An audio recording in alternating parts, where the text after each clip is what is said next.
धन्यवाद सभापति महोदय। हम ही को कातिल कहेगी दुनिया, हमारा ही कत्लेआम होगा। हम ही कुएं खोदते फिरेंगे, हम ही पे पानी हराम होगा। सभापति महोदय, सन 1947 में दिल्ली की जामा मस्जिद की तारीखी सीढ़ियों पर खड़े होकर के भारत रत्न मौलाना अबुल कलाम आजाद साहब ने कहा था कि मुसलमानों कहां जा रहे हो, यह है तुम्हारा मुल्क, यहां तुम्हारे आबाओ अजदाद की कब्रें हैं। उस वक्त मौलाना आजाद की ये सदाएं सुन करके लोगों ने अपने सरों की गठरियां उतार करके रख दी थी। आज उसी दिल्ली में मौजूद देश की संसद में एक बिल आया है जो हमसे उसी जामा मस्जिद की सीढ़ियों के सबूत मांगेगा, जो उन्हीं सीढ़ियों के पास अपनी कब्र में सोए हुए मौलाना आजाद को फिर से कब्र से सदा देनी पड़ेगी कि ये जो कब्र है वो मेरी कब्र है, ये किसी सरकार की जागीर नहीं है। सभापति महोदय, मैं जहां खड़ा हूं इसी संसद भवन के सामने सड़क के उस पार अपनी कब्र में सोए हुए भारत के पूर्व राष्ट्रपति फखरुद्दीन अली अहमद की कब्र है। शायद अब उस कब्र से भी सदाएं आए कि ये कब्र मेरी कब्र है, ये सरकार की जागीर नहीं है। सभापति महोदय, मैं वक्फ कानूनों में किए जा रहे संविधान विरोधी बदलावों के खिलाफ बोलने के लिए खड़ा हुआ हूं। संविधान का आर्टिकल 14 हो, 29 हो, 30 हो, चीख चीख कर कहता है कि देश में सब बराबर के हकदार हैं। आर्टिकल 26 कहता है कि सबको अपने अपने मजहबी कामों के लिए मंदिर, मस्जिद, गिरजाघर, गुरुद्वारों का निर्माण करने का हक है और उसका रखरखाव का भी हक है। लेकिन डॉक्टर बाबा साहब अंबेडकर के संविधान को हर दिन कुचलने वाली ये सरकार देश के मुसलमानों से नफरत में इतनी अंधी हो गई है कि खुलेआम देश की संसद में देश सरकार के माइनॉरिटी मिनिस्टर साहब और होम मिनिस्टर साहब झूठ बोलते हैं और देश को गुमराह करते हैं, झूठ शब्द असत्य बोलते हैं। सरकार ने इस बिल का नाम उम्मीद रखा है। मंत्री जी कल से इसे देश के मुसलमानों के लिए नई उम्मीद बता रहे हैं। नहीं मंत्री जी, न तो ये बिल मुसलमानों के लिए नई उम्मीद है और न ही उम्मीद की नई किरण। सभापति महोदय, भाजपा ने पूरे देश में वक्फ के नाम पर कई सारे झूठ फैलाए हैं। आइए आज उनकी सच्चाई पर बात करते हैं। वक्फ ट्रिब्यूनल को ऐसे बताया जाता है जैसे वक्फ ट्रिब्यूनल कोई मजहबी खाप पंचायत हो। सभापति महोदय, जबकि सच्चाई यह है कि वक्फ ट्रिब्यूनल भी तो सरकारी न्यायिक विभाग है जिसमें सरकार द्वारा नियुक्त जज होते हैं, जिसमें प्रशासनिक अधिकारी होते हैं, कहीं ऊपर से थोड़ी आ गए। सभापति महोदय, देश के गृह मंत्री जी ने इसी सदन में कहा कि वक्फ ट्रिब्यूनल के फैसले के खिलाफ कोई कोर्ट नहीं जा सकता, जबकि सच यह है कि वक्फ एक्ट 1995 की धारा 83(9) के तहत हाई कोर्ट वक्फ ट्रिब्यूनल के फैसले की न सिर्फ समीक्षा कर सकता है बल्कि उसे बदल भी सकता है। सच तो यह है कि वक्फ बोर्ड खुद अपनी जमीनों के लिए कई सारी कोर्ट में मुकदमे लड़ रहा है। सभापति महोदय, दिल्ली की जिन 123 संपत्तियों को लेकर कल माइनॉरिटी मिनिस्टर, होम मिनिस्टर साहब और अभी आदरणीय नेता सदन बात कर रहे थे, आइए उनकी सच्चाइयों पे भी बात करते हैं। 1911 में जब अंग्रेजी हुकूमत ने कोलकाता के बजाय दिल्ली को राजधानी बनाने का फैसला किया तो रायसीना हिल्स के चारों तरफ जो मुसलमानों की ढेर सारी जमीनें थी उनको एक्वायर किया गया और लुटियन को इसकी तामीर की जिम्मेदारी सौंपी गई। सेंट्रल विस्टा की तरह लुटियन जोन का मेगा प्लान तैयार हुआ, लेकिन उस वक्त के मुसलमानों ने उस वक्त की अंग्रेजी हुकूमत से अपनी इबादत गाहों को बचाने के लिए लड़ाई लड़ी। मामला ब्रिटिश गवर्नमेंट तक पहुंचा। तब यह तय हुआ कि वो जो धार्मिक स्थल हैं उन्हें जस का तस रहने दिया जाएगा। इंडिया गेट के बगल वाली मस्जिद हो, जाप्तागंज, सुनहरी बाग मस्जिद हो, पार्लियामेंट रोड वाली मस्जिद हो, ऐसी 123 संपत्तियों के मैनेजमेंट के लिए 1913 में मुसलमान वक्फ वैलिडेशन एक्ट बना और उसके बाद एक नया शहर बसाया गया जिसे लुटियंस जोन का नाम दिया गया। फिर 1943-45 के बीच एक और समझौता हुआ। आजादी से पहले उसके तहत काफी सारी वक्फ जायदादों को सुन्नी मजलिस औकाफ बनाकर उसके अंडर किया गया ताकि उसकी देखरेख की जा सके। गृह मंत्री जी 2 दिन से सदन में जो बात कह रहे हैं वो दरअसल 123 संपत्तियां उसी सुन्नी मजलिस औकाफ के तहत आती। सभापति महोदय, आजाद भारत आजाद हुआ। आजादी के बाद भारत में 1954 में वक्फ एक्ट लागू हुआ, जिसकी धारा 9 के तहत 1964 में केंद्रीय वक्फ काउंसिल का गठन हुआ। दिल्ली की वही 123 प्रॉपर्टीज को 1970 में सर्वे गजट करके गजट नोटिफाई किया गया। इसके निपटारे के लिए पूर्व प्रधानमंत्री इंदिरा जी के द्वारा 1974 में एक बर्नी कमेटी बनाई गई। बर्नी कमेटी ने 1976 में इन 123 संपत्तियों को दिल्ली वक्फ बोर्ड की संपत्ति होने की रिपोर्ट सौंपी। उस रिपोर्ट के आधार पर 1984 में कांग्रेस सरकार ने उन 123 प्रॉपर्टीज को दिल्ली वक्फ बोर्ड को सौंपने का फैसला किया, जिसके खिलाफ विश्व हिंदू परिषद कोर्ट गई। मामला 2011 तक पेंडिंग रहा। फिर 2011 में कोर्ट ने सरकार को आदेशित किया कि इसका निपटारा करो। तब 2013 में तत्कालीन यूपीए सरकार ने दिल्ली की उन्हीं 123 जायदादों को बर्नी कमेटी की सिफारिशों के मुताबिक वक्फ बोर्ड के हवाले किया। यही वो प्रॉपर्टीज हैं जिनके नाम से गृह मंत्री जी कल से कांग्रेस को कोस रहे हैं। फिर आई 2014 में भाजपा की सरकार, जो तब से इन जमीनों को हड़पने की साजिश कर रही है। जिस बिल को मुसलमानों के हुकूक की हिफाजत करने वाला बिल बताया जा रहा है, उसी को पेश करने के लिए और उस पर बात करने के लिए लोकसभा में भाजपा सरकार के पास एक भी मुस्लिम सांसद नहीं है। जिस वक्त, मैं लोकसभा कह रहा हूं, सुना करिए, जिस वक्फ बिल को मुस्लिम महिलाओं को हक दिलाने वाला बताया जा रहा है, उसे संसद में पेश करने वाली पार्टी के पास न तो राज्यसभा में, न लोकसभा में, न देश की किसी विधानसभा में एक भी मुस्लिम महिला सदस्य नहीं। कल किरण रिजिजू जी कह रहे थे कि रेलवे की जमीनें देश की जमीनें हैं, डिफेंस की जमीनें देश की जमीनें हैं। हां मंत्री जी, हैं, बिल्कुल हैं। ये जो वक्फ की जमीनें हैं, ये हमारे पुरखों ने धार्मिक कामों के लिए डोनेट किया है। तो हम भी तो इसी देश के नागरिक हैं, हम भी तो इसी देश के बेटे हैं। तो वक्फ की जमीनें भी तो इसी देश की जमीनें हैं, उनको पराया क्यों बोलते हैं आप?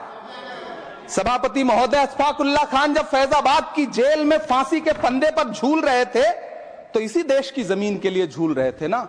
सभापति महोदय, अंडमान की जेल में काला पानी की सजा काटकर अपनी जान देने वाले मौलाना फजले हक खैराबादी हो या शेर खान अफरीदी हो, वो भी तो इसी जमीन के लिए अपनी जान दे रहे थे ना। सभापति महोदय, पाकिस्तान के खिलाफ लड़ते हुए अपनी जान देने वाले महावीर चक्र विजेता ब्रिगेडियर उस्मान हो या पाकिस्तान के पैटर्न टैंक उड़ाने वाला परमवीर चक्र विजेता वीर अब्दुल हमीद हो, वो भी तो इसी जमीन के लिए अपनी जान दे रहा था ना। और मंत्री जी, मैं इस सदन में अलल ऐलान ये कहता हूं कि जब भी इस देश की जमीन को लहू की जरूरत होगी, आपसे 2 कदम आगे इमरान खड़ा मिलेगा। ये मैं आपसे यकीन दिलाते हुए कह रहा हूं। सभापति महोदय, मैं सरकार से कहना चाहता हूं, हमसे हमारी इबादत गाहें तो मत छीनिए ना, हमारे घरों पे बुलडोजर तो मत चलाइए ना, हमारी कब्रों में तो हमें सुकून से सोने दीजिए ना। सभापति महोदय, माइनॉरिटी मिनिस्ट्री का बजट कट करके, मुस्लिम बच्चों की स्कॉलरशिप बंद करके अब सरकार कह रही है कि हम वक्फ की आमदनी से गरीब मुसलमानों का भला करेंगे। गुजरात की बेटी बिल्किस के बलात्कारियों की रिहाई के बाद उन्हें माला पहनाने वाली लोगों के नेता ये कह रहे हैं कि यह बिल मुस्लिम महिलाओं को उनका हक दिलाएगा। धन्यवाद मोदी जी, क्या बढ़िया सौगातें मोदी दे रहे हैं आप। पहले हमें गुजराते मोदी दिया, आप सौगाते मोदी दे रहे हैं। लेकिन यह सरकार इतना याद रखे कि इसी ठसक के साथ देश की संसद में सीए का कानून भी लाया गया था और कहा गया था बड़े बड़े भाषण देकर के कि पड़ोसी देशों से हिंदू भाइयों को ला करके यहां नागरिकता दी जाएगी। लेकिन मैं आपके संज्ञान में लाता हूं सर कि पिछले इतने दिनों में इनसे नागरिकता लेने के लिए 2000 व्यक्ति भी नहीं आए, जबकि इसके उलट इन्हीं की सरकार में पिछले 10 साल में 15 लाख से ज्यादा भारतीयों ने भारत की नागरिकता छोड़ करके दूसरे देश में जाकर के बस गए। यह हुआ उस कानून का अंजाम। सभापति महोदय, इसी तरह की जिद के साथ किसानों के खिलाफ भी कानून लाए गए थे। जिस तरह आज वक्फ के फायदे गिनाए जा रहे हैं, उसी तरह से किसानों को भी कृषि कानूनों के फायदे गिनाए गए थे। लेकिन अंजाम क्या हुआ? 700 किसानों की शहादत लेने के बाद सरकार को अन्नदाता किसानों के सामने घुटने टेकने पड़े और कृषि कानून वापस लेने पड़े। जिल्ले इलाही, जमहूरियत जो है वो नफरत और ठसक से नहीं चलती है, अकड़ से नहीं चलती है। उसमें सबकी हिस्सेदारी जरूरी है। कल देश के माइनॉरिटी मिनिस्टर ने लोकसभा में खड़े होकर एक शेर सुनाया था कि मुझसे कोई बदगुमान न हो, तो मैं उन्हें एक शेर सुनाना चाहता हूं कि मैं आज जद पे हूं तो इतना खुशगुमान न हो, मैं आज जद पे हूं तो इतना खुशगुमान न हो, चराग सबके बुझेंगे हवा किसी की नहीं। नीतीश कुमार जी हो, चंद्रबाबू नायडू जी हो, चिराग पासवान जी हो, जयंत चौधरी जी हो, देवे गौड़ा जी हो, जीतन राम मांझी जी हो, सबको समझना पड़ेगा कि जब जंगल में आग लगती है तो न वो बरगद बचते हैं जो हवा को आंधी में तब्दील करते हैं, न वो बांस बचते हैं जो आपसी रगड़ से चिंगारी पैदा करते हैं। सभापति महोदय, जब देश को मनमोहन सिंह साहब जैसा काबिल प्रधानमंत्री मिलता है तो देश को आरटीआई जैसा एक्ट मिलता है, सेज जैसा एक्ट मिलता है, मनरेगा जैसा एक्ट मिलता है, लिबरलाइजेशन मिलता है, राइट टू एजुकेशन मिलता है, नेशनल फूड सिक्योरिटी एक्ट मिलता है। लेकिन जब देश को सौगातें मोदी मिलती है तो क्या मिलता है? सीए मिलता है, फॉर्म्स लॉ मिलता है, आर्टिकल 370 मिलता है, इलेक्टोरल बॉन्ड जैसा एक्ट मिलता है और वक्फ अमेंडमेंट एक्ट जैसे बिल देश को मिलते हैं। मुझे तो अपने हमवतन भाइयों से पूछना है कि आपको अपने बच्चों की तरक्की, खुशहाली और नौकरी की दरकार है या फिर मुसलमानों की दान की गई जमीनों को लूट कर धन्ना सेठों को देने की साजिश करने वाले कानून की? सभापति महोदय, यह सरकार रात के 3 बजे तक पूरे देश को जगा करके संसद में अपने ही नागरिकों को नीचा दिखाने के लिए वक्फ बिल ला रही थी, तो उधर रात के 1:30 बजे अमेरिका हम पर 26% टैरिफ लगा रहा था। सरकार की प्राथमिकताएं देश को पता। सभापति महोदय, मैं बहुत भावुक हूं आज, और मुझे अच्छा लगा कि आदरणीय नेता सदन जगत प्रकाश नड्डा जी ने बहुत अच्छी बातें भी की, मन से बातें की। क्योंकि उनके नाम में प्रकाश जुड़ा है तो मैं उनमें हमेशा एक रोशनी की किरण देखता हूं। मैं उनके सामने बहुत अदब से यह बात कहना चाहता हूं कि चरागों के सफर में दबदबा हो आंधियों का तो फिर अंजाम जुल्मत के सिवा कुछ भी नहीं होगा। यह दुनिया नफरतों के आखिरी स्टेज पर है, इलाज इसका मोहब्बत के सिवा कुछ भी नहीं होगा। मैं भावुक हूं, मेरी पलकें गीली हैं। अगर देश की एक बहुत बड़ी आबादी को लगता है कि आप उसका भला करने के लिए नहीं बल्कि उनकी इबादतगाहों, उनकी कब्रिस्तानों, उनकी खानकाहों को बर्बाद करने का बिल ला रहे हैं, तो फिर आप अगर समझाने में नाकामयाब रहे हैं तो यह आपकी नाकामयाबी है। पहले समझाइए, उसके बाद कोई बिल लेकर के आइए, तब शायद हम आपका इतनी पुरजोर तरीके से विरोध ना करें। लेकिन सभापति महोदय, मैं अंत में सिर्फ इतना कहना चाहता हूं कि इस बिल में जो भी पॉइंट्स दिए गए हैं, बॉम्सी पोर्टल देख लीजिए, सरकार का झूठ आपको पकड़ में आ जाएगा। हम डरे नहीं हैं, हम सिर्फ सरकार से अपील कर रहे हैं कि हमें अपना समझिए। हम आपके अपने हैं, इस देश के नागरिक हैं और आप ताकत में हैं। संख्या बल के आधार पर बिल हो सकता है आप पास करा ले, लेकिन आपको यह बात समझनी पड़ेगी कि हम तो वो तारीख हैं, जहनों में रहना है जिसे, कागजी पुर्जे नहीं जो फाड़ डाले जाएंगे। जिस जमीन पर मैं खड़ा हूं यह मेरी पहचान है। आप आंधी हैं तो क्या मुझको उड़ा ले जाएंगे? आपको यह बात समझनी पड़ेगी। आपको अगर इतना विपक्ष की तरफ से पहले जेपीसी में इतने सारे पॉइंट्स आए और उसके बाद कल से लोकसभा में और राज्यसभा में सुझाव आप सुनने को तैयार नहीं है, लोगों की शंका को दूर करने के बारे में आप बिल्कुल सोच नहीं रहे, बस आप कह रहे हैं यह बिल उम्मीद की नई किरण है। नहीं साहब, इसे भले किरण जी लेके आए हैं, लेकिन ये उम्मीद की नहीं बल्कि नाउम्मीदी की किरण है। और इस देश की एक बहुत बड़ी आबादी इस बात से खदशे में है, शक में है कि आप सीधे उनकी जमीनों को लूट करके धन्ना सेठों को बेचना चाहते हैं। मेरी अब भी आपसे अपील है कि इस बिल को वापस लीजिए। यह बिल कहीं से आपके अपने नागरिकों के लिए अच्छा नहीं है। यह बिल सिर्फ इस देश के मुसलमानों को नीचा दिखाने का और अपने एक ऐसे मतदाता वर्ग को खुश करने का बिल है जिनको इस बिल के पास हो जाने से कुछ मिलेगा भी नहीं।